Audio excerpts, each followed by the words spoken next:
Hello बच्चों, आज हम गणाधन यह पाठ देखेंगे। तो चलो इस गणाधन में क्या बताया है ये हम देखते हैं।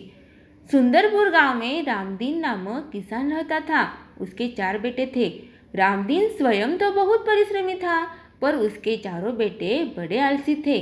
हर समय इधर उधर बैठकर गप्पे मारा करते थे। रामदीन उनके इस अल्हड़पन से परेशान था। उसे हमेशा बेटों के भविष्य की चिंता सताया करती। देखिए कौन सा गांव है, तो सुंदरपुर गांव है। उस गांव में एक रामदीन नामक किसान रहता था। उसके कितने बेटे थे, तो 4 बेटे थे। रामदीन है वो बहुत परिश्रम करता था, लेकिन उसके जो बच्चे थे वो सिर्फ क्या करते थे, इधर उधर बैठकर गप्पे मारते थे। लेकिन अपना पेट पालते थे क्या, तो नहीं। इनके भविष्य के बारे में रामदीन बहुत परेशान रहता था।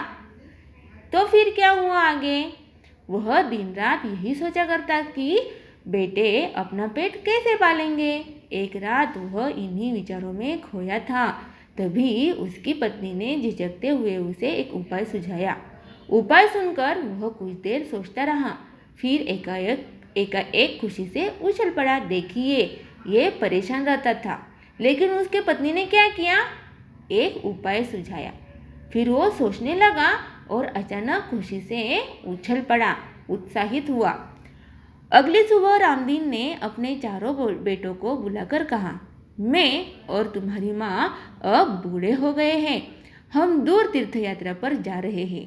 मैंने खेत में धन गाड़कर छुपा रखा है। यदि कोई ज़रूरत पड़े तो उसे निकालकर उपयोग कर लेना।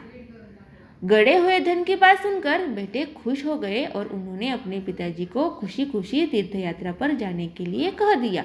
ले देखिए क्या हुआ, ये जो रामदीन और उसकी पत्नी थी वो तीर्थ यात्रा पर जाने वाले थे।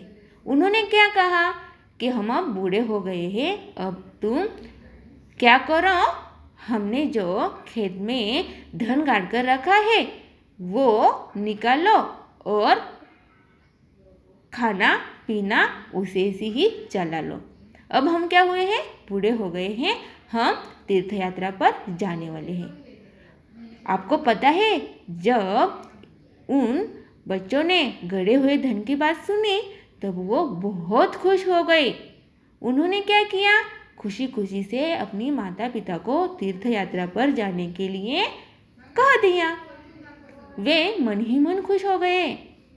अब कुछ दिनों तक पिताजी का बंधन भी उन पर नहीं होगा। देखिए जब माता पिता नहीं होते, कुछ देर तक बाहर जाते हैं, तब बच्चों को क्या होता है, माता पिता जाने के बाद खुशी होती है ना।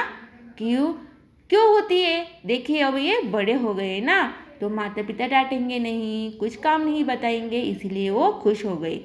रामदीन के जाने के बाद कुछ दिनों तक तो सब कुछ सामान्य चलता रहा, पर उसके बाद पास का धन और घर का धान्य समाप्त होने लगा। अब चारों भाइयों को चिंता हुई। उन्हें अपने पिताजी की कही बात याद आ गई कि जरूरत पड़ने पर खेत में गड़ा धन निकाल लेना। देखिए माता पिता तो चले गए, कुछ दिन जो सामान था, जो खाने के लिए खाना था, वो कुछ दिन तक चला, लेकिन बाद में कुछ नहीं रहा। फिर उन्होंने क्या किया होगा, माता पिता ने जो बात बताई थी उस धन की बात, वो उसके बारे में सोचने लगे। उन्होंने रात के समय खेत की खुदाई का काम आरंभ किया। वे 2-3 रातें खेत को खोदते रहे, पर कहीं भी उन्हें गड़ा हुआ धन नहीं मिला। रात भर के परिश्रम से वे बहुत थक गए थे। जब सुबह बहुत निराश और हताश होकर वे चारों अपने घर लौट रहे थे, तभी रामदीन के परम मित्र हरिनाथ ने पूछा, तुम सब थके हुए क्यों हो। कारण जानने के बाद हरिनाथ ने उन चारों को सलाह देते हुए कहा, तुम लोगों ने खेत तो खोद ही लिया है, अब उसमें बीज बो दो। देखिए जब उन्होंने खेत खोदा, क्यों खोदा था, धन पाने के लिए, लेकिन उन्हें वो धन मिला क्या, तो बिल्कुल नहीं।